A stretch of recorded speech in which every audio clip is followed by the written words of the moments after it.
Hi there, it's Andy here for Go Nomad, aka Pigs on Bikes, and today I thought I'd do a quick video just to test out my new webcam, new computer that I've bought for teaching English online.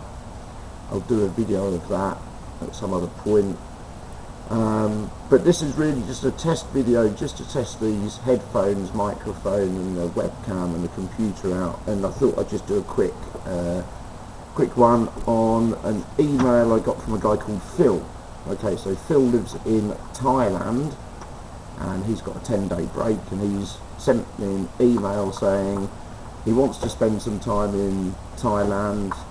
He wants to spend some time in Cambodia. He's going to do Phnom Penh, then he wants to fly Phnom Penh to Vietnam, Ho Chi Minh City for 2 days, and then back from Ho Chi Minh City, and he wants to fly Ho Chi Minh City to Siem Reap, and then he wants to spend, I think, from what I can make out, I think he wants to spend 4 nights here.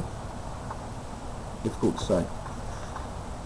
So one of his questions is has he got enough time? Is there enough time in those, is 4 days long enough? And I thought what I'd do is I thought I'd put together kind of a package, a 4-day package, if you like, of what you could do if you came to Siem Reap for 4 days. Okay. So, bearing in mind he's not on a long flight, so he's flying from Ho Chi Minh City to Siem Reap. It's maybe a 2-hour long flight, if that. So he's not going to be terribly jet lagged or tired by the time he gets there, which means you can kind of hit the ground running and get out and start looking around, basically. But of course the first thing you want to do when you land is you want to check into somewhere and maybe put your feet up and have a beer, or get some food or something. So my 4-day itinerary would be fly out of Ho Chi Minh, land at Siem Reap, and try and do that so you land around midday, because then you can check in pretty much. Most check-in times are about 2 in the afternoon. So by the time you've got through the airport and your luggage, and you've got in the tuk-tuk, and you're checking in, it's at the right time, it's the right check-in time, 2 p.m. I recommend wholeheartedly for mid-range, budget to mid-range places to stay, I recommend the Rosie Guest House. I've stayed there number of times, 5 or 6 times in the times that I've been to Siem Reap, and it's friendly and it's nice. It's a nice place to stay. Rosie Guest House. Check it out. www.rosieguesthouse.com. R-O-S-Y. Rosie Guest House. So yeah, check into the Rosie. Grab some food, chill out, do some stuff, and the Rosie Guest House has got some fantastic facilities for booking anything that you want to do in Siem Reap.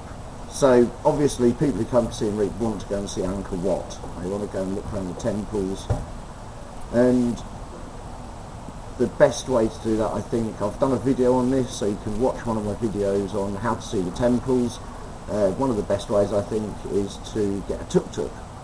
Tuk-tuk could be arranged through the Rosie Guest House at no additional cost. Actually, it's pretty cheap. So you can, on day 2, so you've landed on day 1, you've chilled out and you've booked up what you want to do, and you can have a walk around Siem Reap. It's really quite cool. Day 2, look around the temples, so get an early start, 7 a.m. start, get early breakfast, 7 a.m. breakfast, straight in the tuk-tuk, spend a whole day. You need a 3-day, really you need to spend 3 days looking around the temples, but you don't want to do 3 days, you actually need a 3-day pass, but you want to do the first day looking around all the big temples. Do what they call the long tour, or the deluxe tour, or the grand tour, or whatever it is. It's the most expensive one, but it's still only $17 for the tuk-tuk for a day. Spend a whole day, get out early in the morning, go round, get some food at the temples, and the tuk-tuk driver will take you around 12 hours, and see the sunset, which is pretty cool. Do the sunset, And you'll see in that time, you'll see the main temples. You'll see Angkor Wat, Angkor Thom, which is also the Bayon, Tar Prom. Tar Prom's the jungle temple. Watch the video that I've done on how to see the temples. That'll explain a bit more. So then you're back into town for like 7 o'clock. You've been out all day, probably going to want to grab a shower and then some food. So you can either eat at the Rosie Guest House, or, you know, if you come from Thailand and you're used to Asian food and you haven't got a desperate urge to go and eat local kind of things, then go and check out the Rosie, or check out Jungle Burger, which is just a walk down the river, or get in the tuk-tuk and go down the river. It should cost you $1 or so. And then you can eat, and then if you want to go out, you can go out into the town from JB really quite easily, just walk across the river, and you're in kind of the pub street area, and there are hundreds of places to drink and eat and everything down there as well. And then the next day, so you've got a 3-day temple pass, which is like $40 I think it is. It's going up soon. Actually, it might be $60. But you know, $6 for 3 days, it's pretty good. So then on the second day, what I would do is, I wouldn't do the temples, because you'd be seeing so many temples the day before that you're templed out. The second day, I would go and check out, there's a new number of museums and markets and things like that. Do some research before you come here and see what takes your fancy. You know, there's loads of stuff to go and do. So I'd spend the morning, particularly if you've been to Pub Street the night before, you know, you're not going to be wanting to get up at 7 AM that day. You can walk around the town or museums, and there's the War Museum, the Landmine Museum, the National Museum, and then there's about a million other things like silk farms you can go and look at, and there's at least 5 different markets that you want to go and have a look at and things like that. And then what I'd do is I'd do that until about 3 o'clock in the afternoon, and then I would go out on the big lake, on Tonle Sap Lake. It's the biggest freshwater lake in Southeast Asia. When you get out into the middle of it, it's huge. You know, it looks like the sea. It's pretty big. But there's loads of stuff around the edge of it. So there's floating village, sunken forest, and you can go on a cruise around all of this. And the best, I think the most value for money one that you can do is on a boat called the Tara. So that's Tara. It's the Tara boat. It's the biggest boat on the lake. It holds about 300 people, although there's never 300 people on it. Every time I've been on it, there's maybe 20 people or 30 people. So you're on this massive boat, and they pick you up from your guest house and they run you out to a small boat, and you do because you can't get the big boat through the villages, the floating village and the forest, so you take the small boat and you get a real intimate experience. And you look around the village, you look around the forest, and crocodile farm, and all stuff like this, all the fantastic stuff that's on the lake. And then you end up mooring next to the Tara boat, and you swap from the small boat to the Tara, and then you can eat and drink as much as you can. Really, it's free food and drink, and you watch the sunset, and you're in the middle of the lake, and it's nice, and there's other people there, and you meet other people, and free booze, free food. Whole thing I think is about $36 at the moment, $36, and they then take you back the same way. You go on a small boat back through the village in the dark, which is quite cool because you see it all at night time, and then they bring you the minivan back to wherever they picked you up from, or they can drop you at one of the other stops along the way. So that's pretty cool. You get back into town about 9:30, and you know, if you still want to go out, you can obviously still go out and look at other stuff as well afterwards. So then the third day, I would get up early and use the temple pass that you bought on the first day, use the temple pass to go to Bakong and look at the Rulus group, which is a group of temples. It's slightly different to the big group of temples. It's slightly different. It's maybe 15 kilometres out of town or something. I'd do that in the morning and look around there. It's quite cool. And then I'd then get in the tuk-tuk and I would drive 50 kilometres north in the tuk-tuk. And that's quite exciting as well, because you get to see the rural side of Cambodia. You get to see real Cambodia. It's not the temples, and it's not Tinseltown, Siem Reap kind of thing. You're actually out driving through the villages and 50k up to Kulon Mountain, K-U-L-E-N, Kulon Mountain. And on the way, Phnom Kulon is it's a national park, and up there's some temples, and it's pretty spectacular. It's like a mountain, and it's got waterfalls, and you can do trekking around it and things like that if you want to spend some more time there. But in a day, ideally what you want to do is you want to go up to Kulon, look at the waterfall, sit there and get some food, and on the way back stop off at Cobble Speen, which is K-B-A-L-S-P-E-A-N, 2 words, K-B-A-L space S-P-E-A-N, Cobble Speen. It's where they've carved the riverbed, so it's like a temple in the riverbed, and you walk uphill a little way, 5 minutes walk up the hill through the forest, really nice.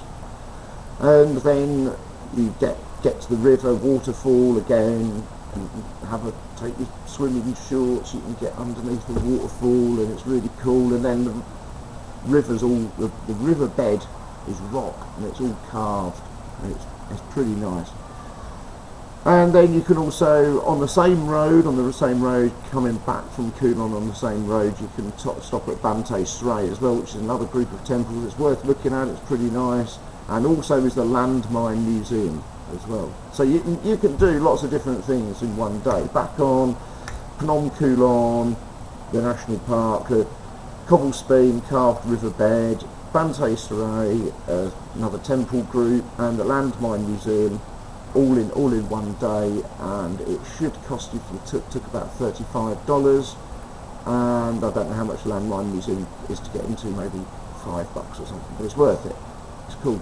And then of course that's the end of your third day, and heading back into town, and again loads of places to go and see. What I would try and do on one of the nights, if you can, is go to a place called, it's advertised as Bamboo Stage, B-A-M-B-U Stage, and they do a show. They do 2 shows there. They do 2 shows. They do a show called Temples Decoded, and they do another one of, I think it's 100 years of photography, or 150 years of photography. The Temples Decoded is exceptional. It's very good. I think it's slightly expensive. It's $25, but they only run the show for 16 people, and it's always a sellout, so you might want to book a couple of days beforehand. And they only do it on a Tuesday and a Friday, and they do the photograph one, I think, on the Friday, and they do Temples Decoded on the Tuesday. Now the photograph one is supposed to be excellent as well, but the real good thing is you have this show for 16 people, and it lasts about 45 minutes. The guy who presents it he's brilliant. He's absolutely brilliant presenter, slightly eccentric, a little bit crazy, but generally he's like a professor of archaeology or something, and he's a little bit old, and he knows his stuff, he really knows his stuff. So it's good if you've seen the temples to then go and watch this, because it then starts making sense. It's better to see the temples first than go and see the show, because you'll relate a lot more to what they're talking about, and you'll find it more entertaining, if you like. So Temples Decoded at Bamboo Stage is good, $25. You get the show for 45 minutes or so, and then at the end you sit down and you have a dinner party. Now, this is a fairly top class restaurant, it's mid to high end restaurant. So for 25 quid you get a show, and you get a dinner party where the 16 of you, plus the guy who presents it, plus the guy who owns the place, plus the other guy, the local Khmer guy who presents it, and everybody, you sit down. So there's about 20 of you sitting down having dinner, and a nice glass of wine. So when you look at it like that, $25, but it includes food. Doesn't include drink. You have to buy your own drink, but hey, So go and do that. Temples Decoded. That's nice. And then that's the end of your third night, and then it's off to Thailand, I gather, the next day, and that depends on your flight. Now, if you've got some time, if you want to leave it later on, what else could you do? Well, there's about 1 million things to do in Siem Reap. Is 4 days long enough? No, not at all. 2 weeks isn't long enough. You know, if you really want to, people come to Siem Reap and think it's just the temples. It's not. There's hundreds of things to go and look at. You can do tours around the countryside, agricultural tours, village tours, go hiking, you know, a little bit of trekking around, shopping. There's, you know, it's not a backwards place, Siem Reap. It's got Lucky Mall now, and it's got, you know, the more top end shops, and it's all right for shopping, you know, Angkor Plaza and things like this, and there's places to go shopping if that's what, you know, if that's what you want to do. Lots of different museums, lots of, you know, art gallery. There's, you go get a sauna, spa and massage, swimming pool for $10 kind of thing, you know, if you want to chill out and you want to treat yourself. There's all sorts, absolutely all sorts to do. There must be, in the Rosie Guest House, on the bookshelf, there must be 100 different leaflets of stuff. Hot air ballooning, paragliding, hand gliding, off-road on motorbikes, off-road on 4x4 jeeps, loads, absolutely loads of things to do. Anyway, cool, I've banged on for ages, 16 minutes, 4 days. What's doing 4 days in Siem Reap? My answer is stay longer. That's what I'd really do. But you can do it in 4 days in the itinerary that I've got. Temples on the first day, museum markets, Tara boat cruise on the second day, back on group, Phnom Kulon, sorry, and Cobblestone Bante Stray on the third day, and then on the fourth day picking up whatever you've seen that takes your fancy. Cool. Visa, Phil, yes, visa. It's you're going to have to look at it, because you want to come into Cambodia from Thailand, then you want to go out, and then you want to come back in. Tourist visa is a one entry visa. It's $20 each time, so that would be $40 for you to come in and out twice. The ordinary visa at the moment is $35. I'm not certain. Let me look. I can look. Hang on. I can look now and see if that is a single entry on the first one. I've got a funny feeling. That the first visa that you buy,